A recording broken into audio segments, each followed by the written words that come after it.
ബോക്സുന് ആകെ വല്ലാണ്ടായി. എല്ലാം തീർന്നു. മോളെല്ലാം അറിഞ്ഞൂന്ന് വിചാരിച്ച് ഇനി എന്താന്നുള്ളൊരിതിലിരിക്കായിരുന്നു ബോക്സുൻ. കൊറിയയിലെ തന്നെ ഏറ്റവും ഡിമാൻഡുള്ള കോൺട്രാക്ട് കില്ലർ ആണെങ്കിലും ബാക്കിയുള്ളവരുടെ എല്ലാം കണ്ണിൽ ഒരു സാധാരണക്കാരിയായിരുന്നു. വീട്ടിലേക്ക് സാധനങ്ങൾ വാങ്ങിക്കുന്ന, ചെടികളൊക്കെ നട്ടു വളർത്തുന്ന, മോളുടെ സ്കൂളിലെ മീറ്റിങ്ങിനൊക്കെ വളരെ സാധാരണയായിട്ട് പോകുന്ന ഒരു സാധാരണക്കാരി. എതിരാളിയുടെ അടുത്ത ഓരോ നീക്കവും അത് സ്വന്തം മോളാണെങ്കിൽ പോലും എല്ലാ നീക്കങ്ങളും മുൻകൂട്ടി അറിയാൻ സാധിക്കുന്ന ഒരാളായിരുന്നു ബോക്സുൻ. പണക്കാരുടെ മക്കൾ മാത്രം പഠിക്കുന്ന ഒരു സ്കൂളിലായിരുന്നു ബോക്സുന്റെ മോളും പഠിച്ചിരുന്നത്, ജയോങ്. അവരും ശരിക്കും നല്ല പണക്കാരായിരുന്നു. അവിടെയുള്ള അമ്മമാരുടെയൊക്കെ മുന്നിൽ ബോക്സുൻ ഒരു ഇവന്റ് പ്ലാനർ ആയിട്ടാണ് വർക്ക് ചെയ്യുന്നത്. കോൺട്രാക്ട് കില്ലിംഗ് ഒരു ഗ്ലോബൽ ബിസിനസ് ആയിട്ടും അത് നടത്തുന്ന കുറെ കമ്പനികളും ഉണ്ടായിരുന്നു. അതിൽ തന്നെ ഏറ്റവും വലിയ കമ്പനിയിലെ എയ്സ് ആയിരുന്നു ബോക്സുൻ. ചെയർമാൻ ചാ ആയിരുന്നു ബോക്സുന്റെ ബോസ്. അവിടുത്തെ എല്ലാ കമ്പനികൾക്കും കൂടിയിട്ട് 3 റൂൾസ് ആയിരുന്നു ഉണ്ടായിരുന്നത്. കുട്ടികളുടെ കേസ് എടുക്കാൻ പാടില്ല. കമ്പനി അസൈൻ ചെയ്യണ എല്ലാ കേസുകളും അവരെടുക്കും. കമ്പനി അസൈൻ ചെയ്യണ കേസുകൾ മാത്രമേ എടുക്കാൻ പാടുള്ളൂ. ബോക്സുന് അവളുടെ കൊലീഗ്സ് പോലെ ഉണ്ടായിരുന്ന ഫ്രണ്ട്സ് ഉണ്ടായിരുന്നു. അവര് കുറച്ചുപേര് കൂടിയിട്ട് ഒരു റെസ്റ്റോറന്റിൽ എപ്പോഴും കൂടാറുണ്ട്. മുന്നേ അവരെ പോലെ തന്നെ ഈ ഒരു ജോലിയിൽ ഉണ്ടായിരുന്ന ആള് ഇപ്പൊ നടത്തുന്ന ഒരു റെസ്റ്റോറന്റ് ആണ് അത്. ബോക്സുന്റെ മോള് ഒരു ലെസ്ബിയൻ ആയിരുന്നു. ജയോങ്ങിന് അവളുടെ ക്ലാസ്സിലുള്ള സൊറ എന്ന് പറഞ്ഞ ഒരു കുട്ടിയായിട്ട് ചെറിയ ചുറ്റിക്കളികളൊക്കെ ഓൾറെഡി ഉണ്ടായിരുന്നു. സൊരയ്ക്ക് വേറൊരു ബോയ് ഫ്രണ്ട് ഉണ്ടായിരിക്കുമ്പോഴായിരുന്നു ഇതൊക്കെ. സൊറയുടെ ബോയ് ഫ്രണ്ടിന്റെ ഫ്രണ്ടിന് ജയോങ്ങിന്റെ മേലൊരു കണ്ണുണ്ടായിരുന്നു. അവൻ എപ്പോഴും അവളായിട്ട് ഒന്ന് മുട്ടാൻ നോക്കാറുണ്ടെങ്കിലും അവള് അവനെ എപ്പോഴും റിജക്ട് ചെയ്ത് വിടാ ചെയ്യാറ്. ബോക്സുൻ വർക്ക് ചെയ്തുകൊണ്ടിരുന്ന കമ്പനി റൺ ചെയ്തുകൊണ്ടിരുന്നത് ചെയർമാൻ ചായും അയാളുടെ അനിയത്തിയും മിൻഹയും കൂടിയിട്ടായിരുന്നു. കമ്പനിയായിട്ടുള്ള കോൺട്രാക്ട് അവസാനിക്കാറായിട്ടുണ്ടായിരുന്നു ബോക്സുന്റെ. കോൺട്രാക്ട് അവസാനിക്കുമ്പോൾ പിന്നെ അത് റിന്യൂ ചെയ്യേണ്ട ഒരു പ്ലാനിലായിരുന്നു ബോക്സുൻ ഉണ്ടായിരുന്നത്. ചെറിയ ലെവലിലുള്ള ബിസിനസ് ഒന്നും ആയിരുന്നില്ല അവരുടെ. ഒരു കോച്ചിങ് സെന്റർ ഒക്കെ പോലെ ട്രെയിനിങ്സ് ഒക്കെ കൊടുത്തിരുന്നു പുതിയ കില്ലേഴ്സിനെ വാർത്തെടുക്കാനായിട്ട്. ബോക്സുൻ ഒരു ദിവസം ചെയർമാനെ കാണാനായിട്ട് കമ്പനിയിലേക്ക് വരുമ്പോ അനിയത്തിനെ അവിടെ വെച്ച് കാണുന്നുണ്ട്. എന്തായാലും ഇവിടം വരെ വന്നതല്ലേ, സ്റ്റുഡൻസിനൊക്കെ കണ്ടിട്ട് പോവാന്ന് പറഞ്ഞ് നിർബന്ധിച്ച് കൊണ്ടുപോകുന്നുണ്ട് അങ്ങോട്ട്. അവളെ കണ്ടിട്ട് പിള്ളേരൊക്കെ ഭയങ്കര ഹാപ്പി. ബോക്സുന്റെ വലിയ ഫാൻസ് ആയിരുന്നു അവിടെയുള്ളവരൊക്കെ.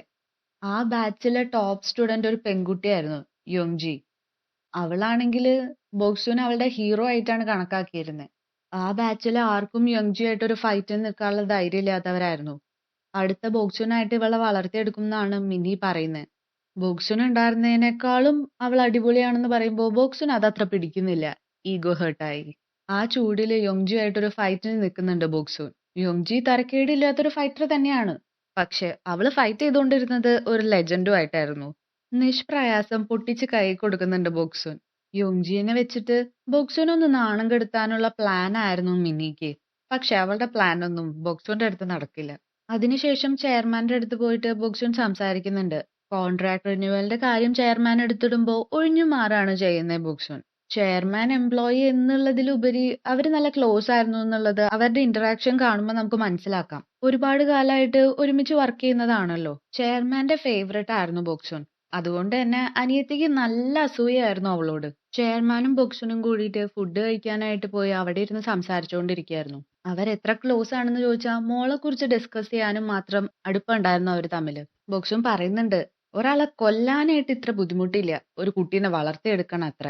കില്ലിങ്ങില് കുറേ സ്ട്രാറ്റജീസ് ഉണ്ടല്ലോ അടുത്ത ഒപ്പോണന്റിനെ മനസ്സിലാക്കാനൊക്കെ. അതൊന്നും ജയോങ്ങിന്റെ മുന്നിൽ വർക്ക് ആവാറില്ല എന്നാണ് ബോക്സും പറയുന്നത്. അങ്ങനെ സംസാരിച്ചോണ്ടിരിക്കലെ ബോക്സിന് ഒരു കോള് വരുന്നുണ്ട്. അത് സ്കൂളിൽ നിന്നായിരുന്നു. ജയോങ് ആരോ കത്രിക വെച്ച് കുത്തിയിട്ടുണ്ടായിരുന്നു. ഇക്കാര്യം ചെയർമാൻ കേൾക്കുമ്പോ പറയുന്നത് നിന്റെ അല്ലേ മോള്, നിന്റെ പോലെ തന്നെയാണെന്നാണ്. ഇത് കേൾക്കുമ്പോ ബോക്സിന് നല്ല ദേഷ്യം വരുന്നുണ്ട്. ഏയ് ഞാനൊരു തമാശ പറഞ്ഞാന്ന് ചെയർമാൻ അപ്പൊ തന്നെ പറയുന്നുണ്ട്. അപ്പൊ ബോക്സിൻ പറയുന്നുണ്ട്, ഇനി മേലാൽ ഇങ്ങനത്തെ തമാശ പറഞ്ഞ കൊന്നു കളയുന്നു. സ്കൂളിൽ എത്തുമ്പോ മുന്ന് ജയോങ് റിജക്ട് ചെയ്ത ആ പയ്യനുണ്ടായിരുന്നല്ലോ, അവനെയാണ് ഇപ്പൊ അവള് കുത്തിയിട്ടുള്ളത്. കഴുത്തിലാണ് കുത്തുകൊണ്ടുണ്ടായിരുന്നത്. അവന്റെ അമ്മ പോലീസിനെ വിളിക്കണം എന്ന് പറഞ്ഞ അവിടെ വൻ വിഷയാക്കി. ജയോങ് ആണെങ്കിൽ ഇതിനെക്കുറിച്ച് സംസാരിക്കാൻ തയ്യാറുമായിരുന്നില്ല. പ്രിൻസിപ്പൽ പറയുന്നത് ഒരാഴ്ചത്തേക്ക് സസ്പെൻഷൻ, അതിനുശേഷം ഡിസിപ്ലിനറി കമ്മിറ്റി കൂടും, അതിൽ കാരണമൊന്നും പറഞ്ഞില്ലെങ്കിൽ നേരെ സ്കൂളിൽ നിന്ന് പുറത്താക്കും. ബോക്സോൻ തിരിച്ച് വീട്ടിലേക്ക് പോകുമ്പോ അവളോട് സംസാരിക്കുന്നുണ്ട്, നീ ഇത് എന്ത് കണ്ടിട്ടാ, എത്ര ഡേഞ്ചറസ് ആയിരുന്നു എന്ന് നിനക്ക് അറിയോ, ആ പയ്യൻ മരിച്ചുപോയേനെ. അപ്പൊ ജയോങ് പറയുന്നുണ്ട്, അവൻ മരിക്കാൻ വേണ്ടി തന്നെ ഞാൻ ചെയ്തേന്ന്. ഒരു നിമിഷം ബോക്സോൻ ആകെ എന്താ പറയണ്ടേന്ന് അറിയാണ്ട് സ്റ്റക്കായി. ബോക്സുന് ആദ്യമായിട്ട് ഒരാളെ കൊല്ലുന്നത് 17 വയസ്സിലാണ്. അപ്പോഴാണ് ചെയർമാനെ ആദ്യമായിട്ട് അവള് കാണുന്നത്. അവളുടെ അച്ഛൻ അവളെ ഒരുപാട് ഉപദ്രവിക്കാറുണ്ടായിരുന്നു. അതുകൊണ്ടായിരുന്നിരിക്കാം പണ്ട് തൊട്ടേ അവൾക്കൊരു നാച്ചുറൽ സ്കിൽ ഉണ്ടായിരുന്നു ഇങ്ങനെ ആൾക്കാരെ കൊല്ലുന്നതില്. പക്ഷെ ജയോങ്ങിന് അവള് വളർന്ന പോലെ ഒരു ചൈൽഡ്ഹുഡ് കിട്ടരുതെന്ന് അവൾക്ക് നിർബന്ധം ഉണ്ടായിരുന്നു. ജയോങ്ങിനെ ഡിഫറെന്റ് ആയിട്ടായിരുന്നു അവള് വളർത്തിയിരുന്നത്. പക്ഷെ ഇപ്പൊ പലപ്പോഴും അവളെ നോക്കുമ്പോൾ ബോക്സുവിന് അവളുടെ ചെറുപ്പകാലം തന്നെ കാണാൻ പറ്റുന്നുണ്ടായിരുന്നു. അവൾക്ക് എപ്പോഴും സംശയമായിരുന്നു ശരിക്കും അവൾക്കൊരു അമ്മയാവാനുള്ള യോഗ്യതയുണ്ടോന്ന്. ബോക്സുവിന്റെ അടുത്ത അസൈൻമെന്റിന് യോങ്ജീനെയും കൂടി വിടുന്നുണ്ട് അവളുടെ കൂടെ. അവരുടെ ഓരോ മിഷനുകളും വെൽ ഓർഗനൈസ്ഡ് ആയിരുന്നു. വിക്ടിമിന്റെ ഹാൻഡ് റൈറ്റിംഗ് അനലൈസ് ചെയ്തിട്ട് അതിനോടൊത്ത ഒരു ലെറ്റർ വരെ അവർ കരുതിയിട്ടുണ്ടായിരുന്നു. ഇവര് കാര്യങ്ങളൊക്കെ തീർത്തിട്ട് അതിനൊരു സൂയിസൈഡ് ആയിട്ട് കെട്ടിച്ചമയ്ക്കാനാണ് അവരുടെ പ്ലാൻ. അവരിപ്പോ കൊല്ലാൻ വന്നിട്ടുള്ളത് ഒരു കോളേജിൽ പഠിക്കുന്ന പയ്യനെയാണ്. മയക്കാനുള്ള സ്മോക്ക് കൊടുത്തിട്ട് ഓൾറെഡി അവൻ ബോധം കെട്ട് കിടക്കായിരുന്നു. അവന്റെ കൈ മുറിക്കാൻ പോണേന് മുന്നേ ലെറ്റർ കൊണ്ട് വെക്കുമ്പോഴാണ് അവൻ ആരാണെന്ന് മനസ്സിലാവുന്നത്. അവനൊരു വലിയ പൊളിറ്റീഷ്യന്റെ മോനായിരുന്നു. അയാള് പണം കൊടുത്ത് മോന് സീറ്റ് വാങ്ങിച്ചു കൊടുത്തു എന്ന് പറഞ്ഞ് ഒരു വലിയ വിഷയം തന്നെ നടന്നിരുന്നു. ബോക്സുൻ ആ ലെറ്റർ എടുത്ത് വായിക്കുമ്പോൾ അതിൽ എഴുതിയിട്ടുള്ളതെല്ലാം ആ പൊളിറ്റീഷ്യനെ ന്യായീകരിച്ചുകൊണ്ടായിരുന്നു. സ്വന്തം അച്ഛനാണ് അയാളുടെ പേര് നന്നാക്കാൻ വേണ്ടിയിട്ട് മോനെ കൊല്ലാനായിട്ട് കോൺട്രാക്ട് കൊടുത്തിട്ടുള്ളത്. ആ സമയത്ത് ബോക്സിന് ഒരു കോള് വരുന്നുണ്ട് ജയോങ്ങിന്റെ. അവൾക്ക് ആ പയ്യനെ കൊല്ലാൻ സാധിക്കുന്നില്ല. ആ ഒരു മിഷൻ ഫെയിൽ ആയെന്നാണ് അവര് റിപ്പോർട്ട് ചെയ്യുന്നത്. യോങ്ജിയും അവളുടെ കൂടെ നിൽക്കുന്നുണ്ട് ഇക്കാര്യത്തില്. ചെയർമാന്റെ അടുത്ത് ഇക്കാര്യം റിപ്പോർട്ട് ചെയ്യുമ്പോൾ അയാൾക്ക് കാര്യം ഏകദേശം മനസ്സിലാവുന്നുണ്ട്. അങ്ങനെ ഇതുപോലൊരു മിഷൻ ഫെയിൽ ആവുന്ന ഒരാളല്ലല്ലോ ബോക്സുൻ. ഇത് കണ്ടില്ല എന്ന് നടിക്കണമെങ്കിൽ കോൺട്രാക്ട് റിന്യൂ ചെയ്യണം. ഡ്യൂറേഷൻ ഒക്കെ എന്താണെന്ന് അയാൾ തീരുമാനിക്കുന്ന അയാൾ പറയുന്നുണ്ട്. ബോക്സുവിന്റെ അച്ഛൻ ഒരു പോലീസുകാരനായിരുന്നു. അയാളെ കൊല്ലാനായിട്ട് വന്നതായിരുന്നു ചെയർമാൻ. ഒരു ചെയർ വെച്ചിട്ട് അയാളെ തൂക്കി നിർത്തിയേക്കായിരുന്നു സൂയിസൈഡ് പോലെ ആക്കാൻ വേണ്ടിയിട്ട്. കറക്റ്റ് ആ സമയത്ത് സ്കൂളിൽ നിന്ന് നേരത്തെ ഇറങ്ങിയിട്ട് ബോക്സുൻ വീട്ടിലെത്തുന്നുണ്ട്. അവളുടെ നേരെ തോക്ക് ചൂണ്ടിയിട്ട് അവളെയും കൊല്ലാനുള്ള പ്ലാനിലായിരുന്നു ചെയർമാൻ. ബോക്സുന് അവന്റെ അനിയത്തിയുടെ പ്രായമുള്ളൂ എന്ന് കണ്ടിട്ട് അവൻ ആ സമയത്തൊന്ന് മടിക്കുന്നുണ്ട്. പക്ഷെ ഒരു വിറ്റ്നസിനെ എങ്ങനെ വെറുതെ വിടാന്ന് അവളോട് ചോദിക്കുമ്പോൾ അവള് നേരെ പോയി അച്ഛൻ നിന്നിരുന്ന ആ സ്റ്റൂള് തട്ടിയിട്ടിട്ട് ഇപ്പൊ നിങ്ങളല്ലേ വിറ്റ്നസ്, ഇനി എന്നെ വെറുതെ വിട്ടൂടെന്ന് ചോദിക്കുന്നുണ്ട്. അവൻ അതൊരു ഷോക്കായിരുന്നു. അന്ന് തുടങ്ങിയതായിരുന്നു അവർ തമ്മിലുള്ള ബന്ധം. സ്കൂളിലെ ആ ഒരു പ്രശ്നത്തിന് ശേഷം ജയോങ് ഒരു കാര്യങ്ങളും പറയാൻ തയ്യാറായിരുന്നില്ലല്ലോ. ഇപ്പൊ അവള് എല്ലാ കാര്യങ്ങളും സംസാരിക്കുന്നുണ്ട് ബുക്സിനോട്. അവന്റെ ശല്യം സഹിക്കാൻ പറ്റാണ്ട് ഒന്ന് പേടിപ്പിക്കാൻ വേണ്ടി ചെയ്തതായിരുന്നു അവള്. ജയോങ്ങും സൊറ ഒരുമിച്ചുള്ള സമയത്തെ ഫോട്ടോസ് എല്ലാം അവൻ എടുത്തിട്ട് അവൻ അവളെ ഭീഷണിപ്പെടുത്തിയിരുന്നു. അവന്റെ കണ്ടീഷൻ ഇതായിരുന്നു, കുറച്ചുനാള് അവൾ അവനെ ഡേറ്റ് ചെയ്യണം, എന്നിട്ട് അവൻ അവളെ ബ്രേക്കപ്പ് ചെയ്തു പോവും. എന്നാൽ മാത്രമേ ഈ ഫോട്ടോസ് ഡിലീറ്റ് ചെയ്യുള്ളൂ എന്ന് അവൻ വാശി പിടിക്കുന്നുണ്ട്. ജയോങ് അവനെ റിജക്ട് ചെയ്തുകൊണ്ടിരുന്നത് ഫ്രണ്ട്സിന്റെ മുന്നിലും സ്കൂളിലും എല്ലാം അവനൊരു അപമാനമായിരുന്നു. ഇങ്ങനെയാണെങ്കിൽ അവൻ അവരുടെ മുന്നിലൊക്കെ ആളാവാൻ സാധിക്കുമല്ലോ, അതായിരുന്നു അവന്റെ ഉദ്ദേശം. പക്ഷെ ജയോങ് അതിനൊന്നും തയ്യാറായിരുന്നില്ല. അപ്പോഴേക്കും അവിടേക്ക് സൊറയും വന്നിട്ടുണ്ടായിരുന്നു. അവളും ജയോങ്ങിനോട് പറയുന്നത് അവൻ പറയണ പോലെ നീ ചെയ്യേ, നമുക്കൊരു നഷ്ടമില്ലല്ലോ എന്നാണ്. വീണ്ടും അവൻ ഓരോന്ന് പറഞ്ഞ് ജയോങ്ങിനെ പ്രൊവോക്ക് ചെയ്യുമ്പോഴാണ് അവൾ അവനെ കുത്തുന്നത്. ഇതൊക്കെ കേട്ടിട്ട് ബോക്സുൻ നിനക്കിതൊക്കെ എന്നോട് പറയാറുന്നില്ലേ, എന്തുകൊണ്ട് എത്ര നാൾ ഇതൊന്നും പറയാതിരുന്നേന്ന് ചോദിക്കുമ്പോൾ അമ്മ എന്നോട് എന്തെങ്കിലും പറയാറുണ്ടോ, അമ്മ പല രഹസ്യങ്ങളും എന്റെ അടുത്തുനിന്ന് മറച്ചു വെക്കുന്നുണ്ടെന്ന് എനിക്കും അറിയാമെന്ന് ജയോങ് അപ്പൊ പറയുന്നുണ്ട്. ബോക്സുൻ ആകെ എന്താ പറയാന്ന് വെച്ച് നിൽക്കുമ്പോ തന്നെ കോളിംഗ് ബെൽ അടിക്കുന്നുണ്ട്. അത് യോങ്ജി ആയിരുന്നു. ഓഫീസിൽ ഒരു അത്യാവശ്യം ഉണ്ടെന്ന് പറഞ്ഞിട്ട് ബോക്സുൻ അവിടെ നിന്ന് അപ്പൊ തന്നെ ഇറങ്ങി. യോങ്ജിനെ കമ്പനിയിൽ നിന്ന് പുറത്താക്കിയിട്ടുണ്ടായിരുന്നു. ബോക്സുന്റെ അസൈൻമെന്റ് ഇവള് കാരണം ഫെയിൽ ആയെന്ന് പറഞ്ഞിട്ടാണ് അവളെ ഇപ്പൊ കമ്പനിയിൽ നിന്ന് പുറത്താക്കിയത്. അവൾക്ക് ഡെബ്യൂ പോലും ചെയ്യാൻ പറ്റിയില്ല എന്നുള്ള വിഷമത്തിലായിരുന്നു യോങ്ജി. കാരണം അവൾ ഒരുപാട് കഷ്ടപ്പെട്ടിട്ടായിരുന്നു ആ ഒരു ലെവലിൽ എത്തിയിട്ടുണ്ടായിരുന്നത്. ബോക്സുൻ അവരെപ്പോഴും പോയിരിക്കാനുള്ള റെസ്റ്റോറന്റിലേക്ക് കൊണ്ടുപോകുന്നുണ്ട്. എന്തൊക്കെ പറഞ്ഞാലും യോങ്ജിനെ ഇഷ്ടമായിരുന്നു ബോക്സുന്. അവൾക്ക് സ്കില്ല് ഉണ്ടെന്നുള്ള കാര്യം ബോക്സുന് അറിയായിരുന്നു. അവരവിടെ സംസാരിച്ചിരിക്കുമ്പോൾ ബാക്കി കമ്പനിക്കാരൊക്കെ അങ്ങോട്ട് വരുന്നുണ്ട്. അതില് ബോക്സുന്റെ ക്ലോസ് ഫ്രണ്ട് ഹീസങ് അവനെ ഒരു എ കാറ്റഗറിയിലേക്ക് പ്രൊമോട്ട് ചെയ്തിട്ടുണ്ടായിരുന്നു കമ്പനിയിൽ.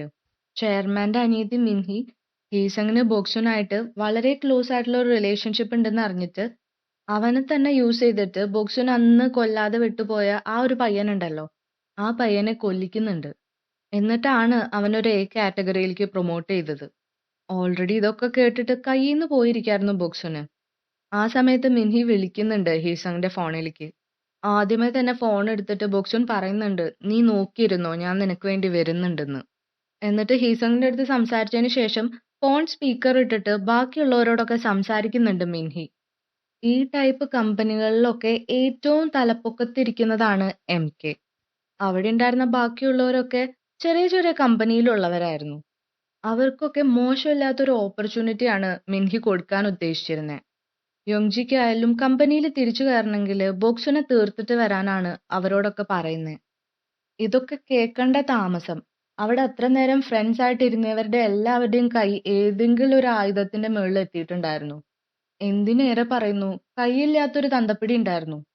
അയാൾ അടുത്ത നിമിഷം അറ്റാക്ക് വരെ ചെയ്തു അവളെ. 4-5 പേര് കൂടിയിട്ട് കൂട്ടമായിട്ട് ആക്രമിച്ചു ബോക്സിനെ. ഹേസങ്ങും അവരുടെ കൂട്ടത്തിലുണ്ടായിരുന്നു. അവരെല്ലാവരും വളരെ ട്രെയിൻഡ് ആയിട്ടുള്ള കില്ലേഴ്സ് ആണ്. എല്ലാവർക്കും നേരെ ഒറ്റൊരാളായിട്ട് ഒരു സൂപ്പർ വുമന്റെ പോലെയായിരുന്നു ബോക്സിന് അവരൊക്കെ അടിച്ചിട്ടായിരുന്നത്. യോങ്ജിയും ബോക്സിനെ സപ്പോർട്ട് ചെയ്യുന്നുണ്ട്. അവര് രണ്ടുപേരും കൂടി എല്ലാവരുടെയും കഥ കഴിച്ചു.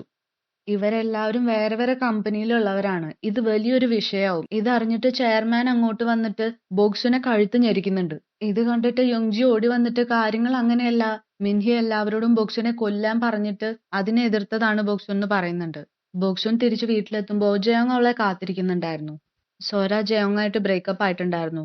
അവൾക്ക് ശരിക്കും ഇതിലൊന്നും താല്പര്യം ഉണ്ടായിരുന്നില്ല. പിന്നെ വെറുതെ തമാശയ്ക്ക് ചെയ്തതാന്നൊക്കെയാണ് അവൾ പറഞ്ഞത്. ബോക്സുൻ അവളെ പറഞ്ഞ് സമാധാനിപ്പിക്കുന്നുണ്ട്. സംസാരിച്ചുകൊണ്ടിരിക്കലേ ജയോങ് പറയുന്നുണ്ട്, ഞാനൊരു ദിവസം അമ്മയുടെ ബാഗ് നോക്കിയപ്പോ എനിക്ക് അതിലൊരു ഗണ്ണും ഫേക്ക് പാസ്പോർട്ടും കിട്ടി. ബോക്സുൻ ആകെ വല്ലാണ്ടായി. എല്ലാം തീർന്നു, മോളെല്ലാം അറിഞ്ഞു എന്ന് വിചാരിച്ച് ഇനി എന്താന്നുള്ള ഒരു ഇതിലിരിക്കായിരുന്നു ബോക്സുൻ. അപ്പൊ ജയോങ് ചോദിക്കുന്നുണ്ട്, അമ്മ CIA-യിലല്ലേ, അതുകൊണ്ടല്ലേ ഇങ്ങനെയൊക്കെ? ഞാൻ ഓൺലൈൻ നോക്കിയപ്പോ അതാണ് കുറച്ചും കൂടിയും സെൻസിബിൾ ആയിട്ട് എനിക്ക് തോന്നിയത്. ബോക്സുൻ അതിനൊരു മറുപടിയും പറയുന്നില്ല. അവൾക്ക് മോളോട് നുണ പറയണമെന്നുണ്ടായിരുന്നില്ല. ജയോങ് പറയുന്നത്, കുഴപ്പമില്ല അമ്മ ഒന്നും പറയണ്ട, ഇത് സീക്രട്ട് അല്ലേ, ഞാനിത് സീക്രട്ട് ആയിട്ട് തന്നെ വെച്ചോളാം എന്നാണ്. ബോക്സിന് നല്ല വിഷമമുണ്ടായിരുന്നു മോളെ ഇങ്ങനെ തെറ്റിദ്ധരിപ്പിച്ച് ജീവിക്കുന്നതിന്. അന്ന് റെസ്റ്റോറന്റിൽ ഉണ്ടായ പ്രശ്നത്തിന്റെ ഏക ദൃക്സാക്ഷി യോങ്ജി ആയിരുന്നു.